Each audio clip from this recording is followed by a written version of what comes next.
Kronologi 5 polisi dikeroyok warga di Deli Serdang. Dipukul kayu dan dilempari batu hingga masuk RS. Insiden 5 anggota polisi dikeroyok warga saat berusaha tangkap bandar narkoba terjadi di Kabupaten Deli Serdang, Sumatera Utara. Sejumlah warga menyerang personil dari Satres Narkoba Polrestabes Medan tersebut dengan cara memukul menggunakan balok kayu dan melempari batu. Akibatnya para anggota polisi harus dilarikan ke rumah sakit untuk mendapat perawatan. Sementara terduga pelaku pengeroyokan sudah diamankan petugas. Berikut informasi lengkap terkait insiden pengeroyokan anggota polisi di Deli Serdang melansir dari Tribun Tanda Hubung Medan.com. Selasa tanggal 19 Juli tahun 2022. Kronologi kejadian. Kejadian ini bermula saat anggota Polrestabes Medan menangkap seorang bandar narkoba bernama Hayatuddin pada Senin tanggal 18 Juli tahun 2022 kemarin. Lokasinya berada di Jalan Perjuangan Sidorame Timur, Kecamatan Medan Perjuangan.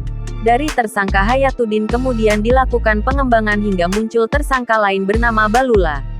Polisi selanjutnya mengejar Balula yang diketahui keberadaannya di Desa Pekan Jumat, Kecamatan Percut Seituan, Kabupaten Deli Serdang.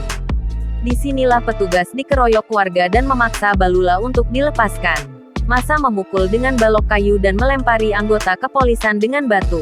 5 anggota kepolisian kemudian keluar dari lokasi lantaran situasi tidak kondusif. Mereka menunggu bantuan dari Satres Narkoba, Sat Sabara Polrestabes Medan, dan Polsek Percut Seituan. Setelah bantuan pasukan tiba di lokasi, tidak meredam kericuhan. Bahkan warga nekat merusak dan menggulingkan mobil operasional petugas.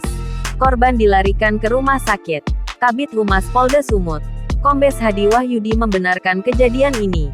Ia mengatakan, anggota polisi menderita luka-luka di sejumlah tubuhnya akibat dikeroyok warga. Hadi melanjutkan, kasus pengeroyokan anggota polisi sekarang ditangani oleh Satreskrim Polrestabes Medan. Polisi sudah menangkap 3 orang yang diduga menjadi pelaku pengeroyokan. Barang bukti berupa balok kayu dan batu juga sudah diamankan.